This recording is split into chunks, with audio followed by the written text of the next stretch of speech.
How to Succeed, or Stepping Stones to Fame and Fortune, by Orison Swett Marden. Chapter 24. Books and Success. Ignorance is the curse of God, knowledge the wing wherewith we fly to heaven. Shakespeare. Prefer knowledge to wealth, for the one is transitory, the other perpetual. Socrates. If a man empties his purse into his head, no man can take it away from him. An investment in knowledge always pays the best interest. Franklin. My early and invincible love of reading I would not exchange for the treasures of India. Gibbon. If the crowns of all the kingdoms of the empire were laid down at my feet in exchange for my books and my love of reading, I would spurn them all. Fénelon. Who of us can tell what he had been had Cadmus never taught the art that fixes into form the thought, had Plato never spoken from his cell, or his high harp blind Homer never strung? Bulwer. When friends grow cold, and the converse of intimates languishes into vapid civility and commonplace, these only continue the unaltered countenance of happier days, and cheer us with that true friendship which never deceived hope nor deserted sorrow. Washington Irving. Do you want to know, asks Robert Collier, how I managed to talk to you in this simple Saxon? I read Bunyan, Crusoe, and Goldsmith when I was a boy, morning, noon, and night. All the rest was task work. These were my delight, with the stories in the Bible, and with Shakespeare, when at last the mighty master came within our doors. The rest were as senna to me. These were like a well of pure water, and this is the first step I seem to have taken of my own free will toward the pulpit. I took to these as I took to milk, and, without the least idea of what I was doing, got the taste for simple words into the very fibre of my nature. There was day school for me until I was 8 years old, and then I had to turn in and work 13 hours a day. From the days when we used to spell out Crusoe and old Bunyan, there had grown up in me a devouring hunger to read books. It made small matter what they were, so they were books. Half a volume of an old encyclopedia came along, the first I'd ever seen. How many times I went through that I cannot even guess. I remember that I read some old reports of the Missionary Society with the greatest delight. There were chapters in them about China and Labrador. Yet I think it is in reading as it is in eating. When the first hunger is over, you begin to be a little critical, and will by no means take to garbage if you are of a wholesome nature. And I remember this because it touches this beautiful valley of the Hudson. I could not go home for the Christmas of 1839, and was feeling very sad about it all, for I was only a boy, and sitting by the fire, an old farmer came in and said, "I noticed thou's fond of reading, so I brought thee summat to read." It was Irving's sketch-book. I had never heard of the work. I went at it, and was as them that dream. No such delight had touched me since the old days of Crusoe. I saw the Hudson and the Catskills, took poor Rip at once into my heart, as everybody has, pitied Ichabod while I laughed at him, thought the old Dutch feast a most admirable thing, and long before I was through, all regret at my lost Christmas had gone down with the wind, and I had found out there are books and books. That vast hunger to read never left me. If there was no candle, I poked my head down to the fire, read while I was eating, blowing the bellows, or walking from one place to another. I could read and walk 4 miles an hour. The world centred in books. There was no thought in my head of any good to come out of it. The good lay in the reading. I had no more idea of being a minister than you elder men, who were boys then in this town, had that I should be here tonight to tell this story. Now, give a boy a passion like this for anything, books or business, painting or farming, mechanism or music, and you give him thereby a lever to lift his world, and a patent of nobility, if the thing he does is noble. There were 2 or 3 of my mind about books. We became companions, and gave the roughs a wide berth. The books did their work too about that drink, and fought the devil with a finer fire.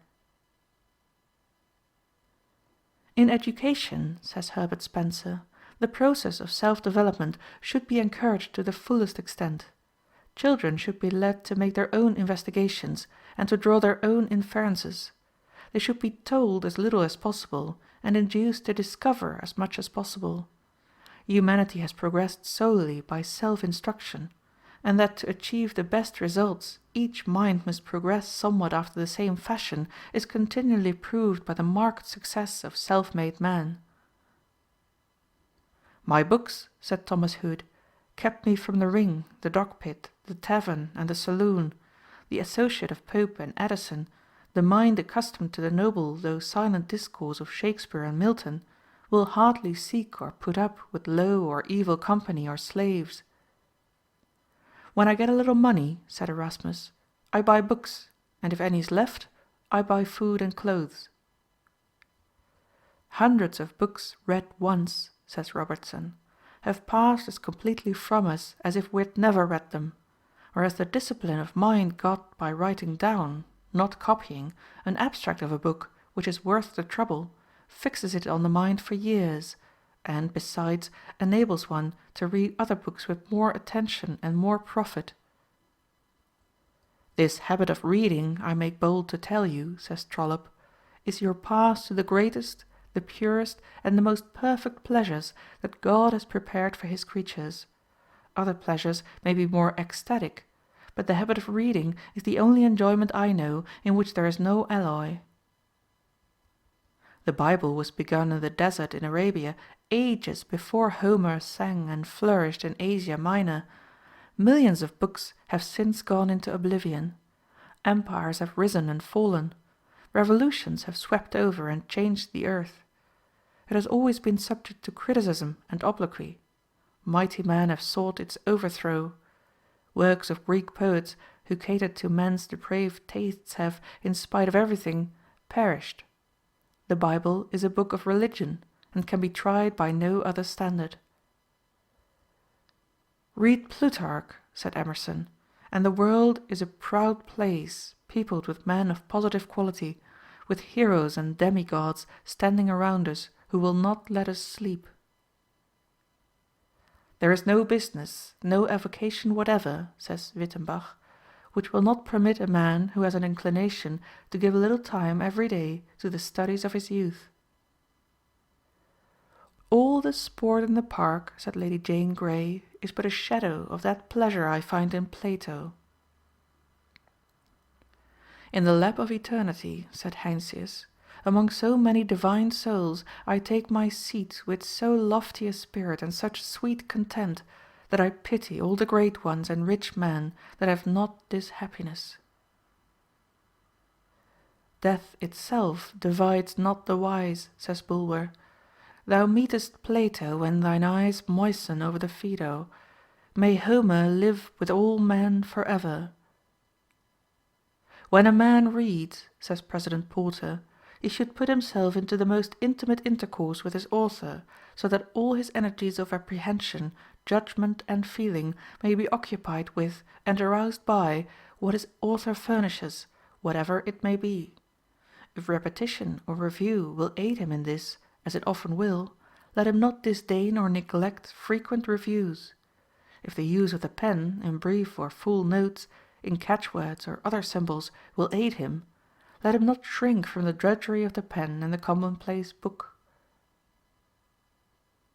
"Reading is to the mind," says Addison, "what exercise is to the body.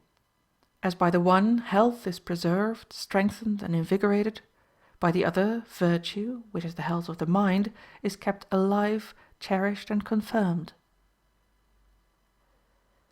"There is a world of science necessary in choosing books," said Bulwer.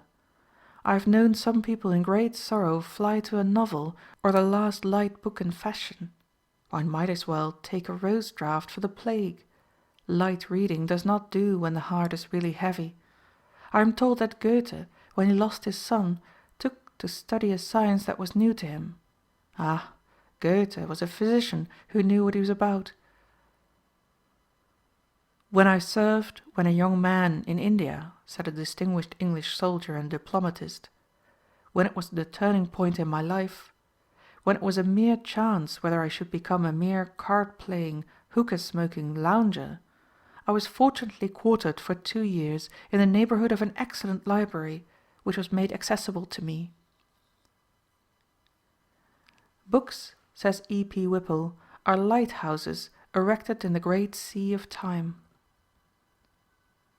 As a rule, said Benjamin Disraeli, the most successful man in life is the man who has the best information.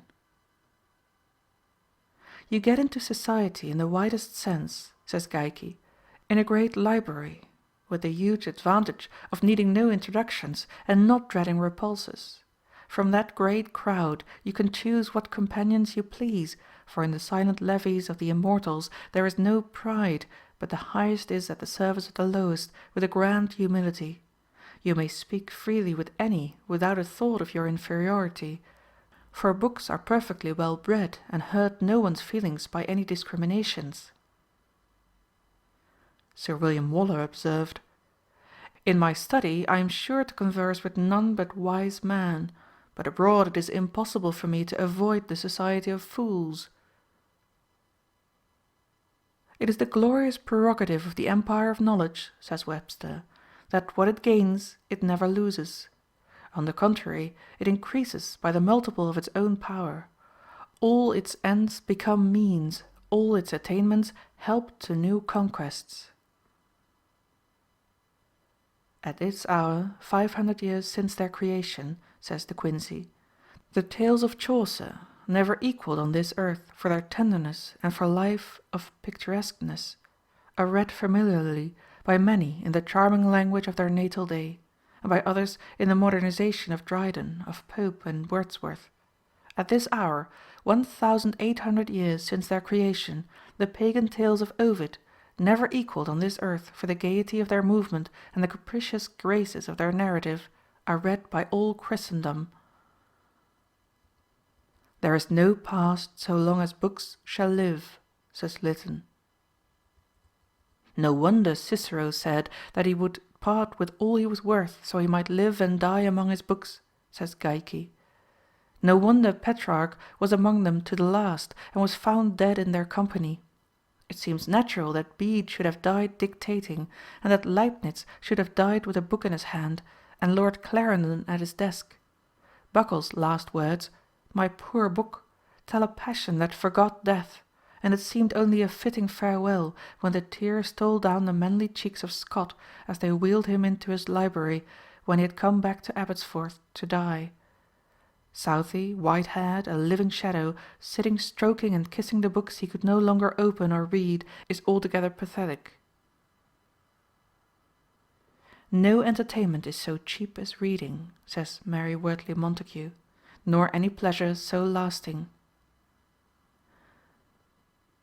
Good books elevate the character, purify the taste, take the attractiveness out of low pleasures, and lift us upon a higher plane of thinking and living. It is not easy to be mean directly after reading a noble and inspiring book. The conversation of a man who reads for improvement or pleasure will be flavored by his reading, but it will not be about his reading. Perhaps no other thing has such power to lift the poor out of his poverty, the wretched out of his misery, to make the burden-bearer forget his burden, the sick his sufferings, the sorrower his grief, the downtrodden his degradation, as books. They are friends to the lonely, companions to the deserted, joy to the joyless, hope to the hopeless, good cheer to the disheartened, a helper to the helpless. They bring light into darkness and sunshine into shadow. 25 years ago, when I was a boy, said Rev. J. A. James, a schoolfellow gave me an infamous book which he lent me for only 15 minutes. At the end of that time it was returned to him, but that book has haunted me like a spectre ever since. I have asked God on my knees to obliterate that book from my mind, but I believe that I shall carry down with me to the grave the spiritual damage I received during those 15 minutes. Did Homer and Plato and Socrates and Virgil ever dream that their words would echo through the ages and aid in shaping men's lives in the 19th century? They were mere infants when on earth in comparison with the mighty influence and power they now yield. Every life on the American continent has in some degree been influenced by them. Christ, when on earth, never exerted 1/1,000,000th part of the influence he wields today. While he reigns supreme in few human hearts, he touches all more or less, the atheist as well as the saint. On the other hand, who shall say how many crimes were committed the past year by wicked men buried long ago? Their books, their pictures, their terrible examples live in all they reach and incite to evil deeds. How important, then, is the selection of books which are to become a part of your being. Knowledge cannot be stolen from us. It cannot be bought or sold. We may be poor, and the sheriff may come and sell our furniture, or drive away our cow, or take our pet lamb, and leave us homeless and penniless. But he cannot lay the law's hand upon the jewelry of our minds. Good books and the wild woods are two things with which man can never become too familiar, says George W. Cable. The friendship of trees is a sort of self-love, and is very wholesome. All intimate nature is but a mirror, and it is greater far to have the sense of beauty than it is to be only its insensible depository. The books that inspire imagination, whether in truth or fiction, that elevate the thoughts, are the right kind to read. Our emotions are simply the vibrations of our soul. The moment fiction becomes mendacious, it is bad, for it induces us to believe a lie. Fiction, purely as fiction, must be innocent and beautiful, and its beauty must be more than skin deep.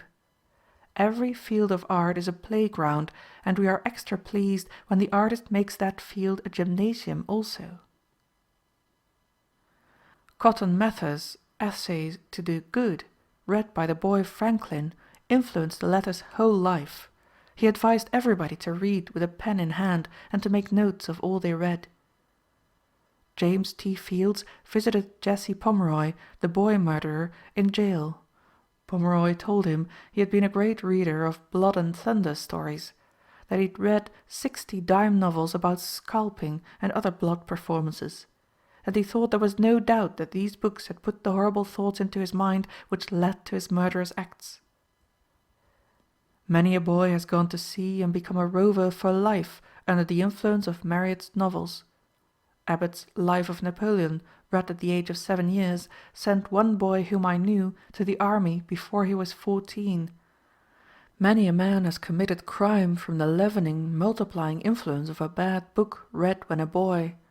The chaplain of Newgate Prison in London, in one of his annual reports to the Lord Mayor, referring to many fine-looking lads of respectable parentage in the city prison, said that he discovered that all these boys, without exception, had been in the habit of reading those cheap periodicals which were published for the alleged amusement of youth of both sexes. There is not a police court or a prison in this country where similar cases could not be found. One can hardly measure the moral ruin that has been caused in this generation by the influence of bad books. In the parlour window of the old mossy vicarage where Coleridge spent his dreamy childhood lay a well-thumbed copy of that volume of Oriental fancy, the Arabian Nights, and he has told us with what mingled desire and apprehension he was wont to look at the precious book, until the morning sunshine had touched and illuminated it, when, seizing it hastily, he would carry it off in triumph to some leafy nook in the vicarage garden, and plunge delightedly into its maze of marvels and enchantments. Beecher said that Ruskin's works taught him the secret of seeing, and that no man could ever again be quite the same man or look at the world in the same way after reading him. Samuel Drew said, "Locke's essay on the understanding awakened me from stupor, and induced me to form a resolution to abandon the grovelling views I had been accustomed to maintain." An English tenor, whose leather gained a great reputation, said he should not have made it so good if he had not read Carlyle. The lives of Washington and Henry Clay, which Lincoln borrowed from neighbors in the wilderness, and devoured by the light of the cabin fire, inspired his life. In his early manhood he read Paine's Age of Reason and Volney's Ruins, which so influenced his mind that he wrote an essay to prove the unreliability of the Bible. These two books nearly unbalanced his moral character, but fortunately The books which fell into his hands in after years corrected this evil influence. The trend of many a life for good or ill, for success or failure, has been determined by a single book. The books which we read early in life are those which influence us most. When Garfield was working for a neighbor, he read Sinbad the Sailor and The Pirate's Own Book. These books revealed a new world to him, and his mother with difficulty kept him from going to sea. He was fascinated with the sea life which these books pictured to his young imagination. The Voyages of Captain Cook led William Carey to go on a mission to the heathen. The Imitation of Christ and Taylor's Holy Living and Dying determined the character of John Wesley. Shakespeare and the Bible, said John Sharp, made me Archbishop of York. The Vicar of Wakefield awakened the poetical genius in Goethe. I have been the bosom friend of Leander and Romeo, said Lowell. I seem to go behind Shakespeare and to get my intelligence at first hand. Sometimes in my sorrow a line from Spenser steals in upon my memory as if by some vitality and external volition of its own, like a blast from the distant trump of a knight pricking toward the court of Faery, and I am straightway lifted out of that sadness and shadow into the sunshine of a previous and long-agone experience.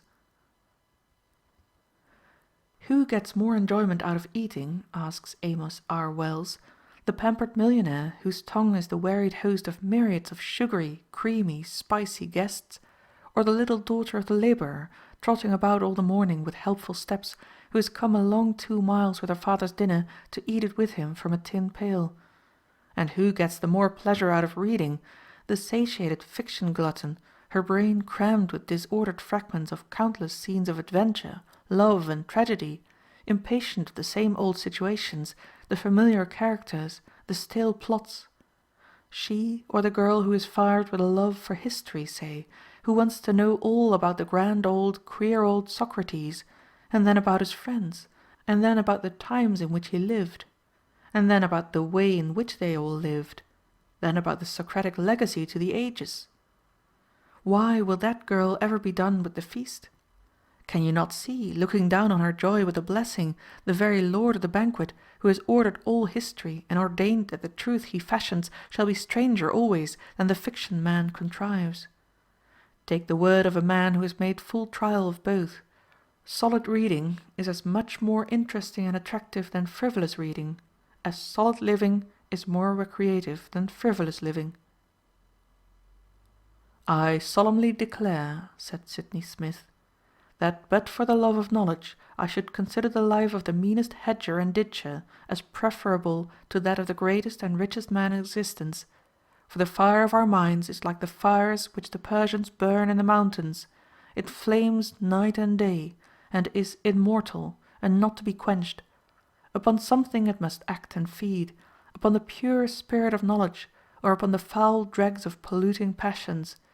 Therefore, when I say in conducting your understanding, love knowledge with a great love, with a vehement love, with a love coeval with life, what do I say but love innocence, love virtue, love purity of conduct, love that which, if you are rich and great, will vindicate the blind fortune which has made you so, and make men call it justice. Love that which, if you are poor, will render your poverty respectable, and make the proudest feel it unjust to laugh at the meanness of your fortunes. Love that which will comfort you, adorn you, and never quit you, which will open to you the kingdom of thought, and all the boundless regions of conception, as an asylum against the cruelty, the injustice, and the pain that may be your lot in the world. That which will make your motives habitually great and honorable, and light up in an instant 1,000 noble disdains at the very thought of meanness and of fraud. Do I feel like hearing an eloquent sermon? Spurgeon and Beecher, Whitefield, Hall, Collier, Phillips Brooks, Canon Farrer, Dr. Parker, Talmage are all standing on my bookcase, waiting to give me their greatest efforts at a moment's notice. Do I feel indisposed and need a little recreation? This afternoon I will take a trip across the Atlantic, flying against the wind and over breakers without fear of seasickness on the ocean greyhounds. I will inspect the world-renowned Liverpool docks, take a run up to Hawarden, Call on Mr. Gladstone.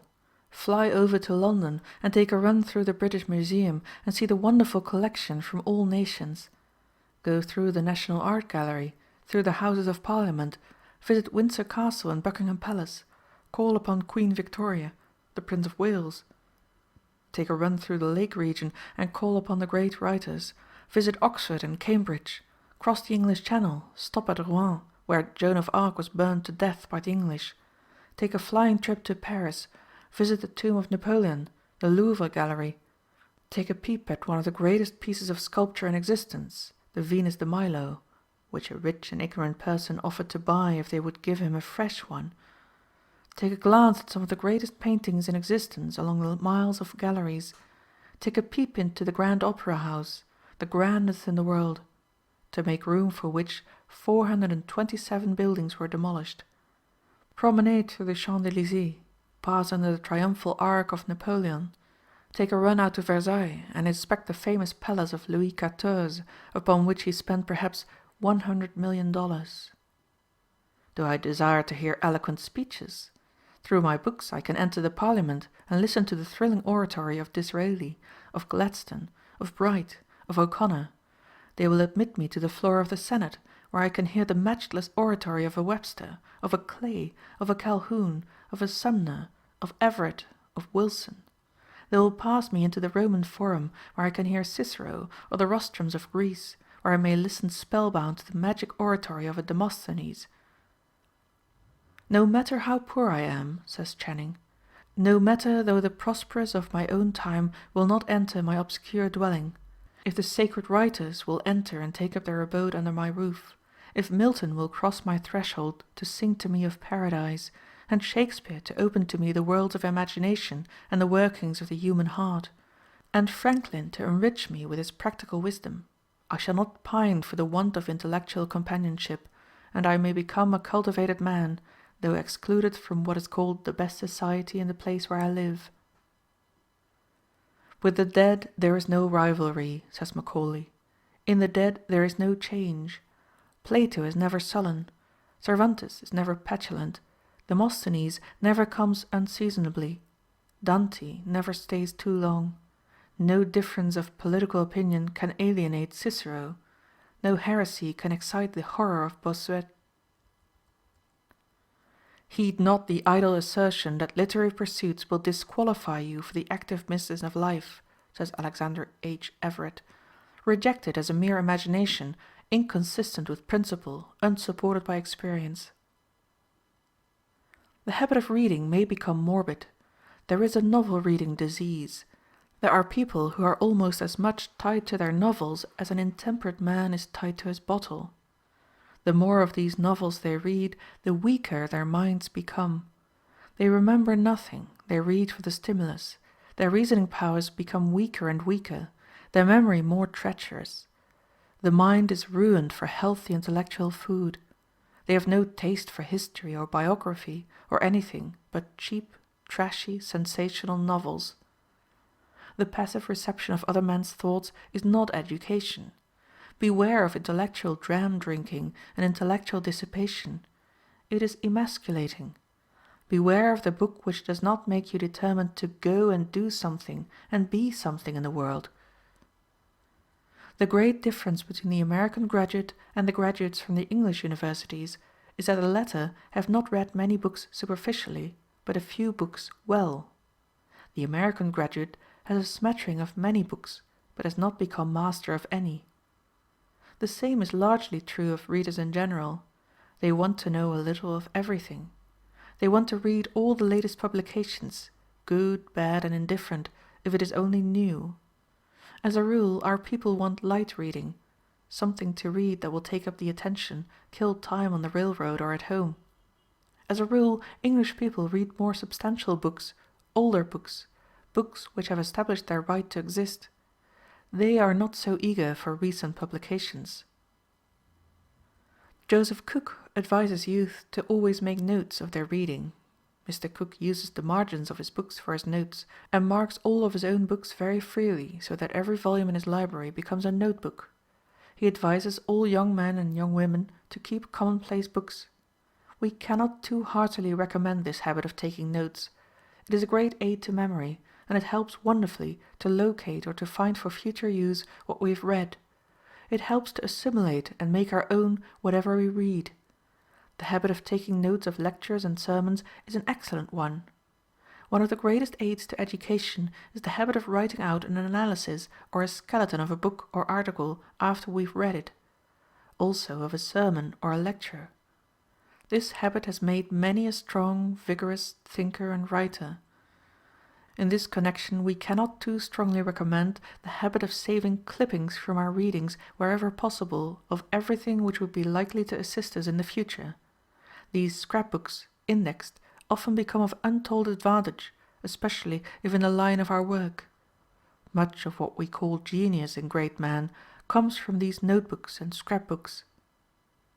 How many poor boys and girls who thought they had no chance in life have been started upon noble careers by the grand books of Smiles, Todd, Matthews, Munger, Whipple, Geikie, Thayer, and others. You should bring your mind to the reading of a book or to the study of any subject as you take an axe to the grindstone, not for what you get from the stone, but for the sharpening of the axe. While it is true that the facts learned from books are worth more than the dust from the stone, even in much greater ratio is the mind more valuable than the axe. Bacon says, "Some books are to be tasted, others to be swallowed, and some few to be chewed and digested." That is, some books are to be read only in parts, others to be read but not curiously, and some few to be read wholly and with diligence and attention. Reading maketh a full man, conference a ready man, and writing an exact man. And therefore, if a man write little, he had need have a great memory; if he confer little, he had need have a present wit; and if he read little, he had need have much cunning to seem to know that he doth not. Histories make men wise, poets witty, the mathematics subtle, natural philosophy deep, morals grave, logic and rhetoric able to contend. End of chapter 24.